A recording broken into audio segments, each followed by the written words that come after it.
참 어려운 이 시장 속에 치열하게 살아남아서 평일에 점심 먹으러 가자 참치요.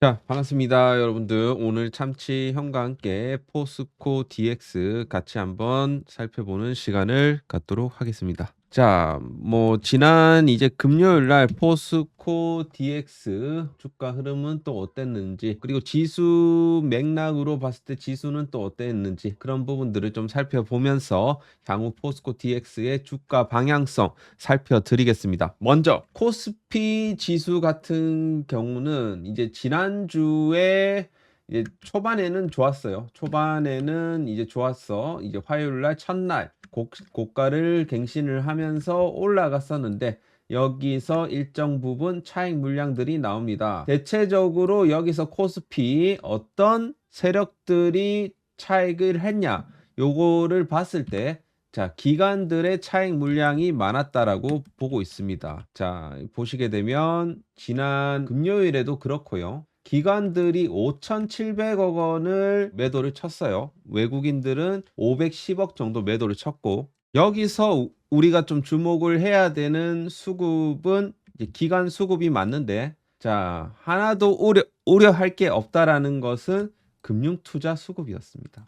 자, 우리가 이제 금융투자 수급은요, 사실 저는 굉장히 좀 의미 없다라고 생각을 하는 것은 증권사 이 펀드 매니저들이 주축으로 돼갖고 이제 대규모 자금을 운영하는 성격이 있는 게 이제 금융투자잖아요. 그러면 결국에는 이런 이 중장기 투자보다는 약간 단타성 이 매물들이기 때문에 제가 생각했을 때는 큰 방향성에 있어서는 결정력이 없다. 이렇게 본다라는 것이죠. 오히려 이제 연기금이 그런 부분에 있어 갖고는 결정력이 있다라고 볼 수가 있겠죠. 근데 이제 지난 한 주 동안 매도세가 나왔던 세력들은 대체적으로 이제 금융 투자였기 때문에 결국에는 얘네들은 다시 들어올 가능성이 일단 높고 그 부분에 있어서는 여러분들이 크게 우려할 거는 없다. 좀 약간 이제 포트폴리오 조정을 위한 이런 이제 물량 빼기 이런 것들이 좀 있었다라고 보여집니다. 자, 그래서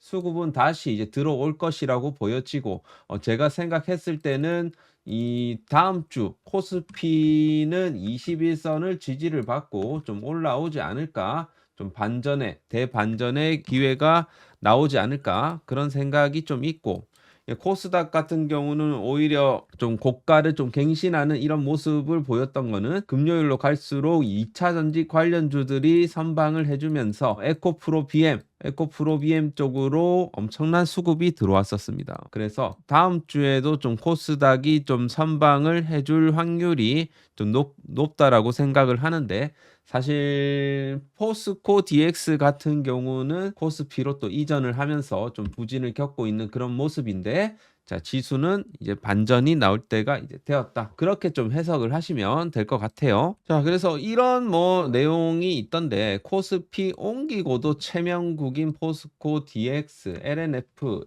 HLB 어쩌나. 나는 이 기사가 어떤 의도로 이런 기사를 썼는지 잘 모르겠습니다. 왜 체면을 구겼다라고 생각하는지 모르겠는데, 사실 LNF, HLB도 그동안 잘 올라왔고 포스코 DX도 코스피 상장 이후에는 조금 부진했습니다만 그래도 많이 올라왔거든요. 자, 그래서 지금 여기서 이제 이야기하는 것은 기대했던 것보다 미미한 수급 효과, 제로 소멸, 과도한 밸류에이션, 조정이 불가피하다. 이런 기사를 썼는데 요거는 좀 제대로 된 분석은 아니라고 생각을 하고 있습니다. 그 이유에 대해서 좀 설명을 드릴게요. 자, 그래서 이제 여러분들이 최근에 7층에서 들어온 사람들, 참치형 유튜브를 보시는 분들은 적어도 싸게 사셨을 거예요. 싸게 사셨을 건데, 나는 7층에서 6층에서 심지어 6층에서도 사라고 한 적이 없습니다. 진짜예요.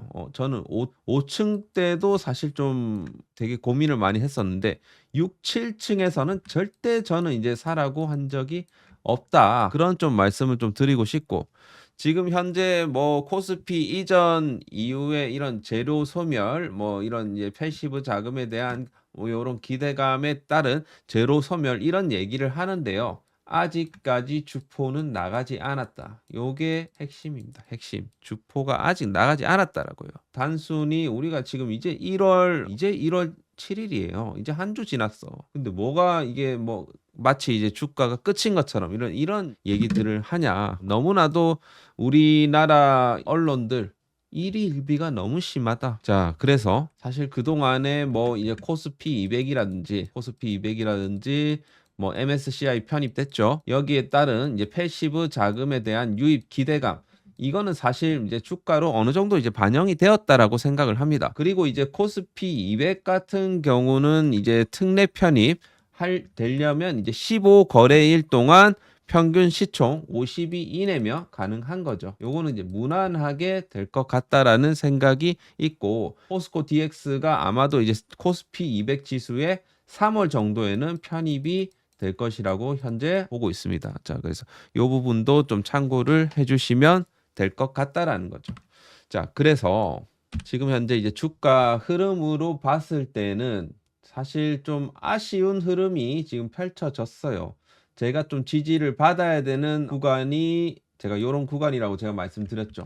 63,000원 라인, 63,000원에서 한 65,000원 라인. 요 구간은 좀 지지가 되어 주기를 바랬는데 요것이 좀 이탈되었다라는 거지. 그 이탈에 대한 배경이 무엇인가? 그거를 오늘 좀 잡아 드리고자 합니다. 자, 그리고 다음 주 어디서 좀 지지가 되어 줄 것인지 그런 것들도 같이 봐드리겠습니다. 자, 먼저 좋아요, 구독 한 번씩은 꼭 눌러주시길 바라겠고요. 자, 포스코 DX도 뭐 사실 이제 지난해 엄청난 상승세를 보였습니다. 자, 저가 대비해서 몇 프로입니까 이게? 1000% 이상 상승세가 나왔던 역대급 종목이라고 볼 수가 있겠습니다. 자, 지금 이제 바닥권에서 1000% 이상 상승이 나올 만한 종목 저는 많지 않다라고 생각을 해요. 그 중에 우리가 찐을 찾는 능력들이 있어야 됩니다. 그런데 앞으로 이런 이제 시세가 나올 수 있는 분야가 있어요. 그게 뭐냐? 저는 올해는 이쪽이라고 생각을 합니다. 물론 뭐 포스코 DX도 이제 4차 산업, AI, 인공지능, 로봇 다 속하지만서도 여전히 이제 바닥권에서 지금 이제 횡보하고 있는 종목들이 많다라는 거죠. 자, 그래서 2024년도에는 AI, 반도체, 자율주행, 로봇의 장세가 주도할 수 있다. 물론 뭐 2차 전지도 물론 가능하고요. 그런데 이제 사실 지금 현재 삼성전자, SK하이닉스, 마이크론 테크놀로지가 2배 이상 증설하고 생산 캐파를, 그리고 엔비디아랑 AMD가 HBM 물량을 선점하고 있는 이유는 역시 AI 시장 규모가 엄청난 성장세를 보여줄 것이다라는 전망하에 이런 부분들이 있다라는 겁니다. 자, 그래서 지금부터 저와 함께 미래 성장을 이어나갈 AI 핵심주들을 매집해 나가야 된다라는 취지에서, 자, 반도체, 자율주행, 로봇, 그리고 생성형 AI 관련 주들 제가 한 종목씩 뽑아놨어요. 자, 여러분들이 정말 이제 제2의 포스코 DX를 한번 잡아보시겠다 하시는 분들은요. 자, 여기 이 4개 중에 하나는 저는 충분히 나와줄 수 있다라고 생각하기 때문에 꼭 이번에 참치형의 2024년 AI 인공지능 핵심주를 받아가시길 바라겠습니다. 딱 한 종목만 신청을 해주세요. 자, 여러분들이 원하시는 섹터랑 테마가 있으시다면 해당 번호를 선택을 해갖고 저한테 문자를 보내주시면 되겠습니다. 딱 한 종목만 신청을 해주시길 바라겠습니다. 자, 상단 전화번호 010-6894-0046으로 내가 만약에 자율주행 쪽으로 선택하고 싶다 하시는 분들은 숫자 2번 남겨주시면 되겠습니다. 숫자 2번 남겨주시고 꼭 받아가시길 바라겠고, 로봇을 원하신다 하시는 분들은 3번이라고 남겨주시면 되겠습니다. 자, 그렇게 해갖고 이번에 이제 2024년 AI 인공지능 핵심주를 꼭 받아가시길 바라겠습니다. 자, 그래서 포스코 DX 저는 여전히 2차 목표가 달성을 목표로 계속해서 여러분들께 영상을 찍어 드릴 겁니다. 자, 지금 현재 하방 추세를 본다라고 봤을 때, 자, 요런 추세 라인이 좀 그어질 수가 있어요. 요런 추세, 요 정도. 자, 요 추세를 우리가 좀 장기적인 추세로 보고 가시면 될 것 같다. 조금 더 이제 추세를 하나 더 그어 본다라고 했을 때 요 정도 추세입니다. 요 정도 추세인데 어쨌든 지금 이제 61선 정도, 61선 정도 되는 이 추세를 지지를 해줘야지 우리가 이제 포스코 DX 정말 우리가 생각하는 시세를 노려볼 수가 있다라는 겁니다. 만약에 이 추세를 이탈하게 되면 조금 포스코 DX 깊게 빠질 수는 있는데 그런 우려는 크게 안 하셔도 될 것 같다라는 게 제 생각입니다. 사실 지난주에는 외국인들의 일정 부분 차익 실현이 나왔긴 합니다. 외국인들의 일정 부분 차익 실현 나왔고 금융투자 보험 쪽에서 또 차익 실현이 나왔어요. 하지만 뭐다? 연기금이 그대로 이제 매집을 해줬다라는 부분이고 우리가 이제 외국인들의 수급을 좀 뜯어봐야 됩니다. 외국인들의 수급들을 뜯어본다라고 했을 때 거래원 해갖고 이제 보시게 되면 자 지난주에 한 5일 동안의 수급으로 봤을 때는 오히려 이제 UBS라는 증권사에서는 오히려 10만 주 정도를 순매수를 했었어요. 그리고 CIMB라는 외국인 그리고 시티그룹 이런 쪽에서도 일정 부분 외국인들의 이런 패시브 자금들이 좀 들어왔다라고 좀 여러분들이 생각을 하시면 됩니다. 어떤 외국인들은 매도를 쳤지만 또 일정 부분 어떤 외국인들은 또 이제 물량을 받았다. 기관들만 받은 게 아니고 외국인들도 같이 받았다. 그렇게 좀 이해를 하시면 될 것 같다라는 거죠. 그리고 이제 매도를 쳤던 이 외국인들은 결국에는 이 검은 머리 외국인들의 물량이었습니다. 지금 JP모간, 모간서울 얘네들만 했을 때 한 20만 주 정도를 이제 매도를 쳤다는 거죠.